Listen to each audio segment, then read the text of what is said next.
Hello to everyone, I'm Vladimir Vlad, aka the Bulgarian Cowboy, and now we're going to talk about the potential matchup between Dan Hooker and Dustin Poirier.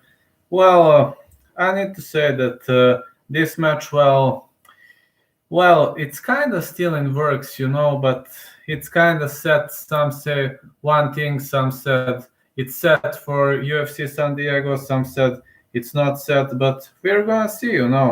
We're definitely gonna see whether this lovely event is gonna go down, and I hope the two will fight. I mean, UFC San Diego,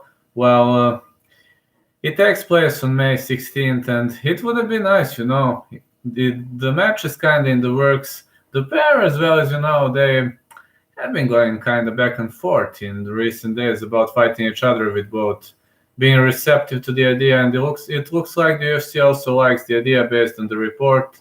So, not officially announced, but there's a big chance the two will fight.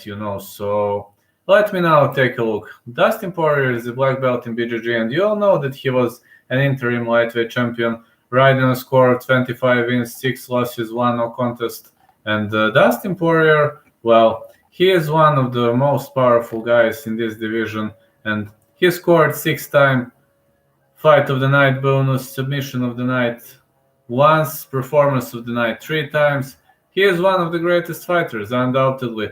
And looking back at his records, he really has victories over some really, really strong names. And he's a UFC veteran, fighting from UFC 125. He's fighting in the UFC roster for 9 years, and you know that he defeated Max Holloway on 2 occasions, and he defeated Eric Koch, Akira Kurasani, Carlos Diego Ferreira, Joseph Duffy, Bobby Green, Jim Miller, Anthony Showtime Pettis, Justin Gaethje, Eddie Alvarez.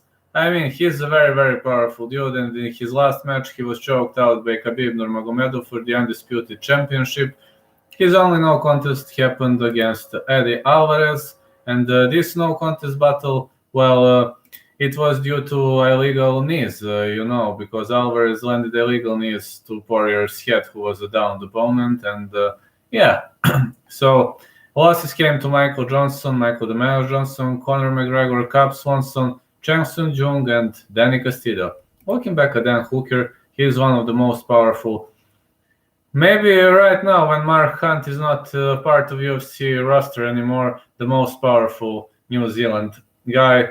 He formerly competed at welterweight. Now he is a lightweight fighter. Kinda has a kickboxing background, but he's blue belt in BJJ. He's kinda good stand-up fighter, good brawler, always ready to fight and go until the last dying breath, and so on. And he is a guy who mostly finishes his opponent. Dan Hooker has, I believe, only 2 decision victories, and he mostly finishes. He has good submission game. I mean, for a blue belt, very, very good. He's the former AFC lightweight champion, the former SFC South Pacific lightweight champion, who arrived to the UFC with a great score of 10-4, and he has wins over Jan Entwistle, Hatsuhioki, Mark Diva, Ross Pearson, Mark Diakise, Jim Miller, Gilbert Burns, James Vick, Alia Quinta, and he split decision Paul Felder in one of the, let's say, most controversial matches ever, because many believe that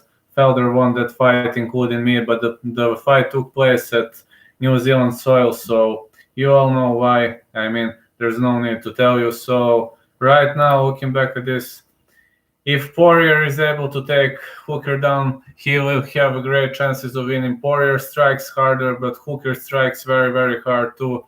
And I believe it's going to be a wonderful, wonderful stand-up affair. Maybe one of the best stand-up affairs we've ever watched in the world of UFC. And I expect a really, really tough battle, a really, really tough war. But I can guarantee you one thing.